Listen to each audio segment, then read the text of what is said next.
O Senado aprovou o projeto de lei 5.086 de 2023, que prorroga os prazos para que municípios apresentem seus planos de mobilidade urbana. A Política Nacional de Mobilidade Urbana foi aprovada em 2012 e, inicialmente, a apresentação desses planos para cidades com mais de 20 mil habitantes era exigida no prazo de 3 anos. Nessa entrevista, nós vamos explicar o que é um plano de mobilidade urbana e um passo a passo para a elaboração desse instrumento. Eu converso agora com a gerente de mobilidade urbana da WRI Brasil, Paula Manuela dos Santos. Paula, obrigado pela sua participação no Cidadania. Seja bem-vinda de forma remota ao nosso programa. Muito obrigada, Marcelo. Boa tarde a todos. Paula, antes da gente entrar no tema, eu queria que você explicasse um pouco do trabalho da WRI Brasil, né, e por que isso, explicando que instituição é essa, a WRI Brasil, as pessoas vão entender por que você foi convidado a participar desse programa. O WRI Brasil é um instituto de pesquisa que atua pelo desenvolvimento sustentável.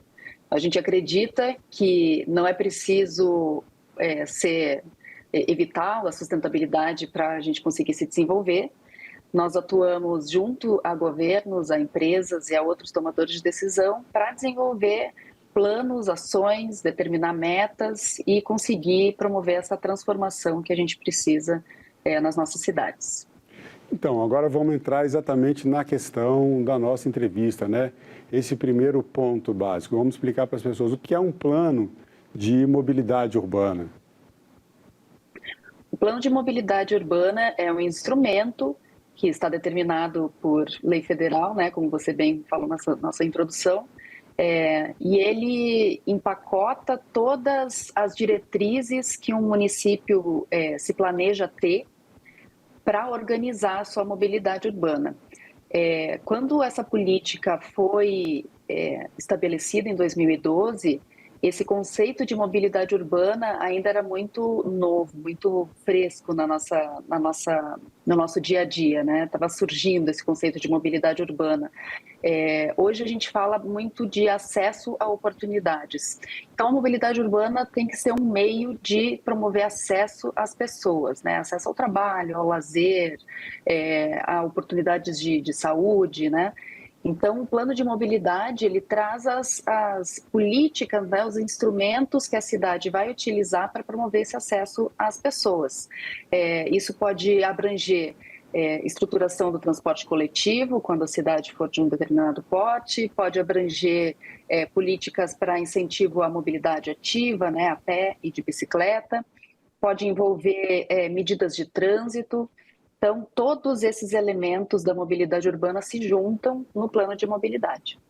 Bom, lá em 2012, por ali 2012, 2015, quando terminava esse primeiro prazo para que os municípios apresentassem esses planos de mobilidade urbana, a WRI Brasil atuou junto ao governo federal, ao Ministério das Cidades, para a elaboração de um guia, era um passo a passo, né, 7 passos para a elaboração de um plano de mobilidade urbana. Com a experiência que a WRI Brasil teve junto a governos, inclusive também na elaboração dos planos de mobilidade urbana de algumas cidades brasileiras, a gente chegando hoje a mais uma prorrogação, isso revela, de alguma forma, uma dificuldade, né, dos tomadores de decisão, especialmente prefeitos e prefeitas, de implementarem, de apresentar a elaboração de um plano de mobilidade urbana. No entendimento de vocês, quais seriam as dificuldades dessas cidades para a apresentação desse instrumento de políticas públicas? Marcelo, hoje, fundamentalmente, a gente entende que a restrição nas cidades é bastante técnica, e no sentido assim, de não ter um corpo técnico que consiga se debruçar num planejamento da mobilidade. A gente sabe que nos municípios, que é a ponta de lança da política pública, né, é onde a sociedade encontra a gestão pública, eles estão com uma série de problemas sociais para lidar no dia a dia, né? Então, fazer esse tipo de planejamento que requer tempo, juntar pessoas de diferentes setores, né? Uma série de passos, né? Como a gente traz na nossa publicação do WRI Brasil, desgastante no sentido de demandante de tempo mesmo. Então, as cidades têm necessidade de ter mais uma capacidade técnica para desenvolver esse tipo de planejamento que muitas vezes exige tempo que é escasso, né, na gestão municipal. Agora, vamos falar um pouco sobre esses passos principais, né, dessa elaboração do passo a passo para a elaboração de um plano de mobilidade urbana. Qual é o pontapé inicial para que uma cidade comece a elaboração do seu plano e desenvolva, né, o melhor caminho possível, esse documento de forma que atenda tanto às exigências da lei federal, quanto, claro, né, e principalmente, talvez, os desejos da população que vive na cidade?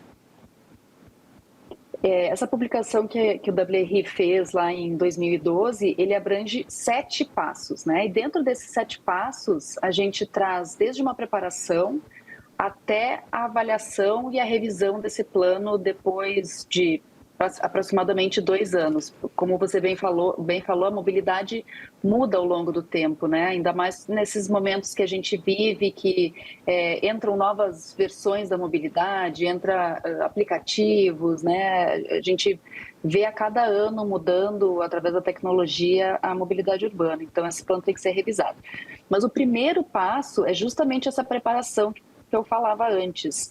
As cidades precisam reunir pessoas de vários setores. A mobilidade não é uma ação que deve vir apenas de uma secretaria de mobilidade, uma secretaria de trânsito, dependendo do município, mas sim do planejamento urbano, do saneamento, de quem cuida das ruas, de quem cuida das árvores, de quem cuida das periferias, né, dos bairros vulneráveis. Então, o primeiro passo é realmente se equipar e trazer todas as pessoas do poder público para a mesa, para uma discussão do que é necessário, trazer em algum determinado momento também a sociedade para ouvi-los e saber quais são as necessidades de acesso, né, que elas precisam ter para alcançar os serviços na sua cidade. Fazer um diagnóstico do que já existe na cidade, porque certamente nenhuma cidade parte do zero em termos de mobilidade, né? Já tem muita coisa acontecendo, muitas ações, muitos planos, então tudo isso tem que estar na mesa. E com esse primeiro diagnóstico, a gente pode dar o segundo passo, que é reunir essas pessoas para pensar o que se quer para o futuro da cidade, né? Qual é a visão que a gente tem da cidade daqui a 5 anos. Então, Paula, por exemplo, pode ser uma visão... Sim, desculpa. Desculpa, não, eu peço desculpa por interromper. A gente vai voltar nesse ponto que você está falando, porque essa ideia de visão das cidades é muito interessante. E aí, justamente, entra um ponto que eu gostaria de colocar aqui. Você citou as questões de dificuldades de corpo técnico para a elaboração desses planos, né? Assim, as cidades, muitas vezes, principalmente as cidades muito pequenas do Brasil, são 5.568 municípios, né? Muitos municípios e muitos deles muito pequenos, e às vezes falta corpo técnico, especialmente servidores das prefeituras ou das secretarias municipais, para trabalhar na elaboração desses planos.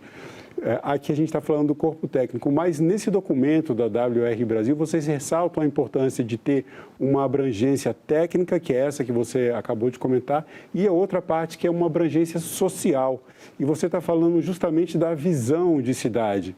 E essa visão de cidade, ela precisa muito contar com a participação das pessoas que vivem na cidade, né? A pessoa que anda a pé, a pessoa que anda de bicicleta, a pessoa que anda de carro. Queria que você falasse um pouco sobre essa importância da participação social, da participação da população na elaboração e até exigindo, né, dos tomadores de decisão que implementem os planos de mobilidade urbana nas cidades que isso ainda não foi apresentado.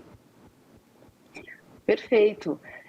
A cidade ela é composta de pessoas, né? E são essas pessoas que vão fazer a mobilidade no futuro, a mobilidade que está escrita no plano, elas que vão presenciar isso, elas são a mobilidade, né?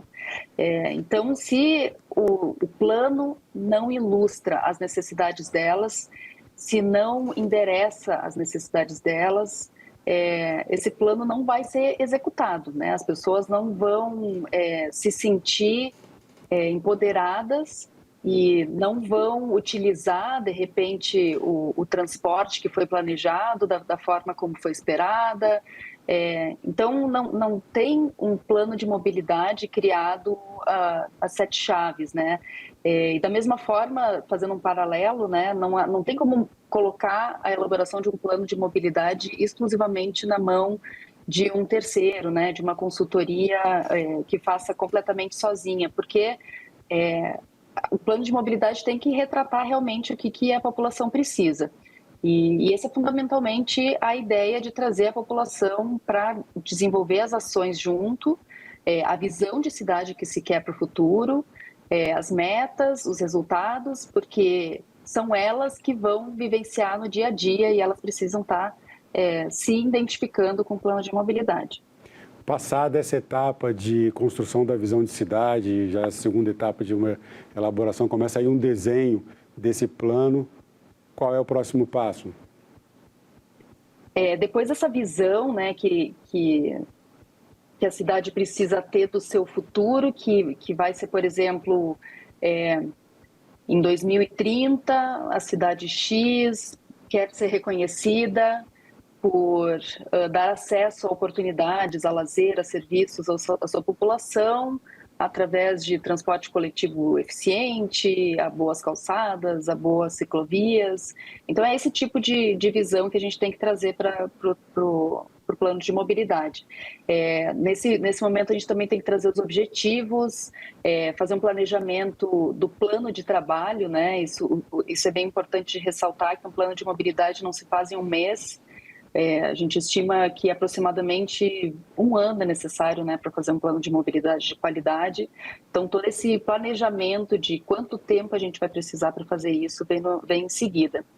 É a partir daí que a gente pode começar a fazer realmente a parte técnica, né, que seria partir para um diagnóstico do local, né, do território.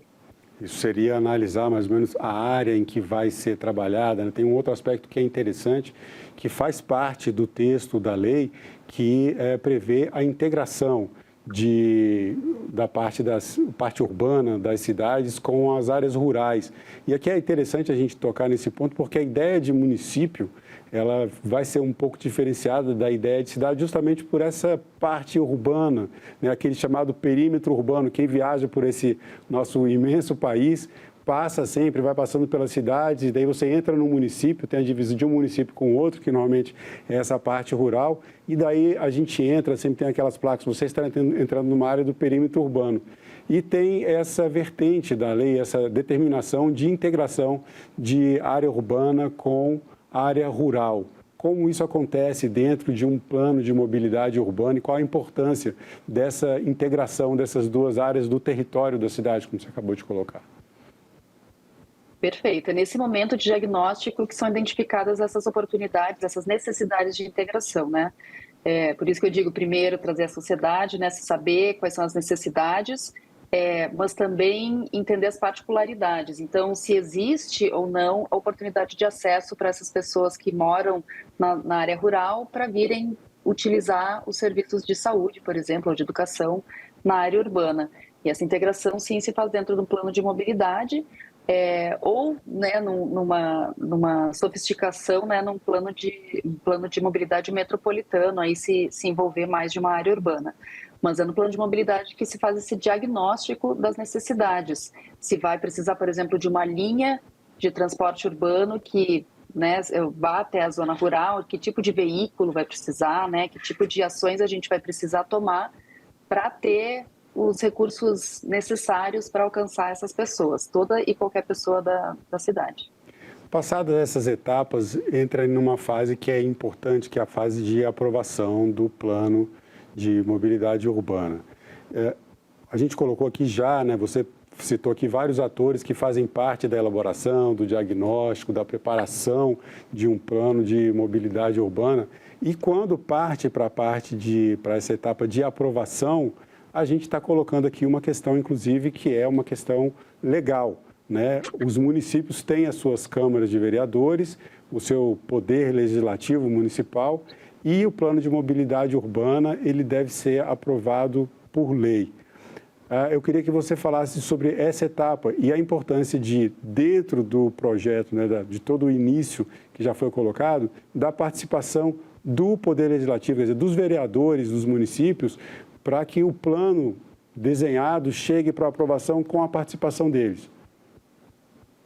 Perfeito. Antes mesmo de chegar na Câmara, né, o plano tem que passar por uma aprovação justamente da população, né, pela audiência pública, que é um momento onde a população vai ver o resultado dessas ações, dessas metas estabelecidas, desses indicadores estabelecidos, que eu acho que é a parte mais palpável do plano, né, onde a população vai realmente ver o que está sendo proposto de ações concretas.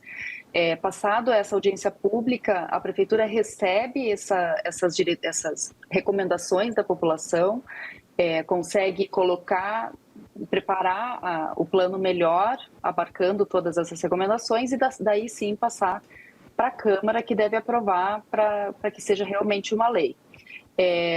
Esse momento também é interessante, porque esses atores, né, os vereadores, se eles não tiverem envolvidos desde o começo e muitas vezes capacitados, né, nesses conceitos de mobilidade urbana sustentável, da necessidade de se privilegiar pedestres e ciclistas, o transporte coletivo, o coletivo acima do privado e os ativos acima dos privados.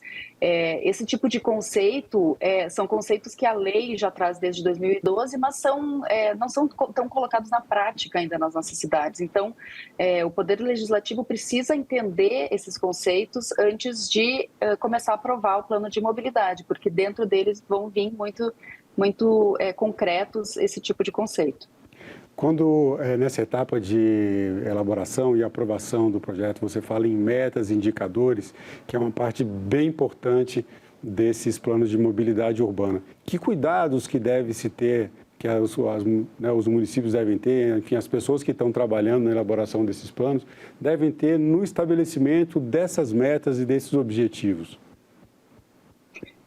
Bom, as metas e os objetivos nada mais é do que uma forma da gente conseguir medir posteriormente, né, se o plano está sendo desenvolvido conforme planejado. Então, não há necessidade de fazer uma meta extremamente ambiciosa que não se possa cumprir no final, né? O importante é que se estabeleçam metas que sejam plausíveis, né, para o tempo que se determina para a revisão do plano. Então, pode variar, por exemplo, em quilômetros de ciclovia que o município quer implementar, ou simplesmente o desenvolvimento de um programa para melhoria de calçadas.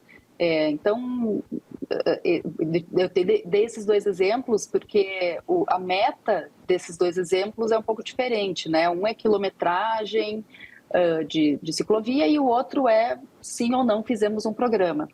Então, vai depender muito da ação, mas a importância é que exista um indicador que mostre que essa ação está sendo executada ou não. Agora, já tem alguns municípios brasileiros, algumas cidades que já estão com seus planos bem adiantados, já apresentaram seus planos há alguns anos atrás, hoje já estão com esse plano em implementação. E no 7º passo, nesse documento da WRI Brasil, há um destaque para avaliação e revisão, que também é calcado, né, na própria legislação federal. Queria que você explicasse para a gente um pouco como é essa parte de avaliação, revisão, o período em que ele deve ser feito e como deve ser feito. Perfeito. Aí a gente entra num momento muito revelador, né, se o plano deu certo, e bastante crítico, porque, de novo, a gente entra num momento em que é necessário uma capacidade técnica. Como a cidade já estabeleceu uma meta para o plano, essa meta precisa ser revisada para ver se ela foi cumprida. Então, por exemplo, se a cidade entende que precisa ter mais passageiros no transporte coletivo, né, deve ter uma transformação dessa demanda, ela precisa ser capaz de medir isso dentro do prazo do plano, e isso vai exigir uma capacidade técnica. Por outro lado, também existe a medição das ações, né, mais concretamente, como eu tinha citado como exemplo, a realização ou não de programas, a medição de infraestrutura, Então, a cidade precisa estar apta a monitorar esse tipo de ação. E isso é muito gratificante, porque independente de quantas ações foram realizadas no final de 2 anos, elas podem, né, voltar para a segunda versão do plano e ser constantemente buscadas, mas é muito gratificante para as pessoas que trabalharam no plano e para a população poder entender daquilo que foi planejado, né, o que foi realmente efetivado, quais foram as razões pelas quais não foram efetivadas algumas ações e poder reciclar e ressignificar o plano na próxima versão, né? Agora, Paula, a gente, quando fala em mobilidade urbana, esse conceito vem mudando bastante, você bem colocou isso no começo da nossa conversa, e nós temos uma cultura aqui no Brasil de valorização do automóvel. O automóvel é visto como um símbolo de status, né, uma conquista pessoal, a pessoa poder andar no seu próprio carro. E os planos de mobilidade urbana, eles visam justamente a integração dos vários modais, né, das várias formas de transporte, priorizando, por exemplo, no caso do transporte ativo, você citou a bicicleta, até o deslocamento a pé nas cidades, o acesso a todas as áreas da cidade, integrando as diferentes formas de transporte e com a priorização do transporte público coletivo. Como mudar essa cultura? Porque a implementação de um plano, e principalmente com um plano de mobilidade urbana, com a participação da população, depende um pouco também de mudanças culturais. Como é que você vê esse desafio de mudar essa cultura e começar a trazer para as pessoas uma ideia de outras formas de mobilidade, principalmente de valorização dessas outras formas de transporte, especialmente o transporte ativo, o transporte público coletivo? Olha, na nossa experiência em trabalhando com as cidades há muitos anos, já me fizeram essa pergunta muitas vezes e realmente não existe uma só resposta. Mas eu acho que o mais efetivo é comunicação constante do governo com a população. Isso também exige, né, uma certa capacidade de conseguir transformar todo o conhecimento técnico, né, que planejadores, engenheiros, geógrafos, né, uma série de conhecimento técnico que se adquire numa universidade, que a gente consiga transferir esse conhecimento para a população, que muitas vezes é leiga, né? Então, existe um porquê que os planejadores, os gestores públicos planejam a cidade daquela forma e não de outra, né? Existe um porquê a gente ter que priorizar os coletivos e os ativos. Não é simplesmente porque ele é comercialmente melhor, não. É porque a gente realmente não tem mais espaço na cidade e não tem mais como suportar tanta poluição, né? Que os carros produzem, né? Se todo mundo possuir um carro, todo mundo andar de carro, as cidades param. Essa que é a realidade. Então, existe esse porquê, existe essa parte técnica por trás e conseguir traduzir isso para a população é de extrema importância. E muitas vezes os governos municipais se blindam, né? E fazem os planejamentos dentro das prefeituras com receio do embate, porque realmente os embates entre a população e o governo são muito acirrados. Mas esse diálogo ele precisa acontecer para a população entender por que essas medidas estão sendo tomadas, porque afinal de contas, né, está passando na porta da casa delas, né, elas precisam entender quais são as razões pelas quais essas ações estão sendo tomadas. Bom, Paulo, a gente falando aqui de mobilidade urbana, falando das nossas cidades, da melhoria do bem-estar da população dentro das cidades, a gente está falando de cidadania, que é o nome do nosso programa. E para encerrar a nossa entrevista, eu pergunto para você, o que é cidadania? Cidadania, para mim, é justamente conseguir participar da criação das cidades, né?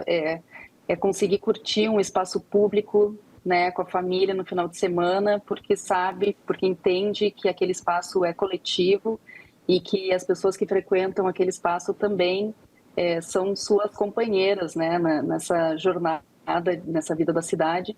Então, entender essa necessidade de compartilhar o espaço público, para mim, é cidadania.